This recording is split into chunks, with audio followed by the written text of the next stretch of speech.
ہم اس کا استعمال کس طرح کرتے ہیں؟ کیا اس سے ہم فائدہ اٹھاتے ہیں؟ کیا اس سے ہم وہ صحیح استعمال کر کے اس اللہ تبارک و تعالیٰ کی نعمت پر اللہ کا شکر ادا کرتے ہیں یا ناشکری کرتے ہیں؟ اللہ تعالیٰ صاف کہتا ہے وَلَئِن شَكَرْتُمْ لَأَزِيدَنَّكُمْ وَلَئِن كَفَرْتُمْ إِنَّ عَذَابِي لَشَدِيدٌ۔ اگر تم احسان مانو گے، اگر تم شکر کرو گے اور احسان مانو گے تو اللہ کیا فرماتا ہے؟ ہم نعمتوں میں اضافہ کریں گے، اور اگر تم ناقدری کرو گے، ناشکری کرو گے، احسان ناشناسی کرو گے تو یاد رکھو ان عذابی لشدید، اللہ فرماتا ہے میرا عذاب بڑا سخت ہے، بڑا دردناک ہے۔ وہ عذاب کیسے ہمارے سامنے آئے گا؟ وہ سلب نعمت کی شکل میں آئے گا۔ یہ سب سے بڑی نعمت ہمارے لیے کیا ہے؟ یہ ایمان کی نعمت، یہ شریعت کی نعمت، یہ اسلام کی نعمت، یہ دین کی نعمت، یہ قرآن کی نعمت، اللہ کے نبی کی سنتوں کی نعمت۔ اگر خدا نخواستہ ہم نے ناقدری کی تو ہماری زندگی ان چیزوں سے ہٹی ہوئی رہی،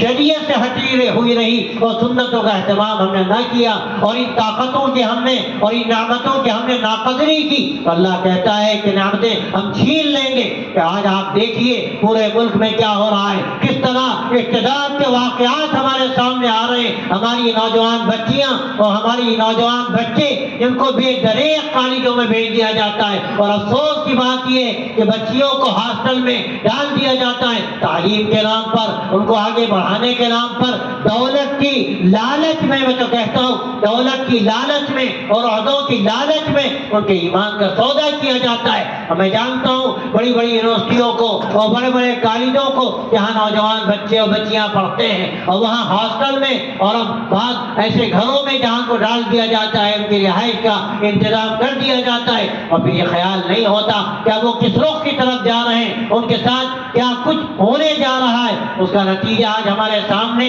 اقتدار کی شکل میں ہے، جگہ جگہ ایسے واقعات پیش آ رہے ہیں۔ میں بدگمانی نہیں کرتا آپ سے، لیکن میں کیا کہوں، یہ واقعات تو ایسے ہیں جو پورے ملک میں پیش آ رہے ہیں۔ میرے دوستوں اور بھائیوں، اگر اپنے ایمان کو ہم نے نہ سنبھالا، اللہ کی اس نعمت کی ہم نے صحیح اس کی قدر نہ کی، اور اس پر اللہ کا بار بار شکر ادا نہ کیا، اللہ بچائے ہمیں کہ کہیں یہ نعمت بھی چھین نہ لی جائے۔ باقی اللہ نے اور جو نعمتیں دی ہیں، اللہ تعالیٰ کا ایک فیصلہ کافی ہے، وہ نعمتیں چھین بھی سکتا ہے، جس طرح وہ نعمتیں دیتا ہے اسی طرح نعمتیں چھین بھی سکتا ہے۔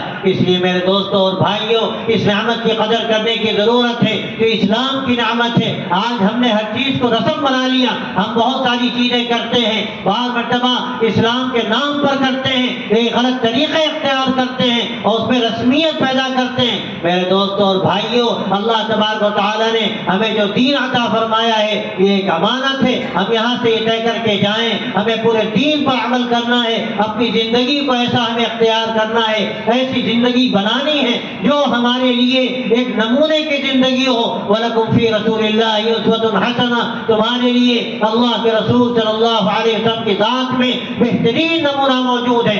آپ صلی اللہ علیہ وسلم کی شادیاں دیکھیے، آپ نے کس طرح نکاح کیے اور کس طرح آپ صلی اللہ علیہ وسلم نے اس کی ترغیب دی۔ اعظم النکاح برکتاً ایسرہ مؤونۃ، فرمایا کہ سب سے بابرکت نکاح وہ ہے جس میں سب سے کم خرچ کیا جائے۔ بعض لوگ کہتے ہیں کہ بھائی جس کی جو سطح ہے اس کے اعتبار سے خرچ کرے، کوئی کروڑ پتی ہے اور اس سے آگے وہ دولت رکھتا ہے، ارب پتی ہے تو 4 کروڑ خرچ کر دیں، 5 کروڑ خرچ کر دیں۔ میں آپ سے صاف کہتا ہوں یہ انتہائی نامناسب بات ہے۔ جب اللہ کے نبی نے یہ فرمایا کہ اعظم النکاح برکتاً ایسرہ مؤونۃ،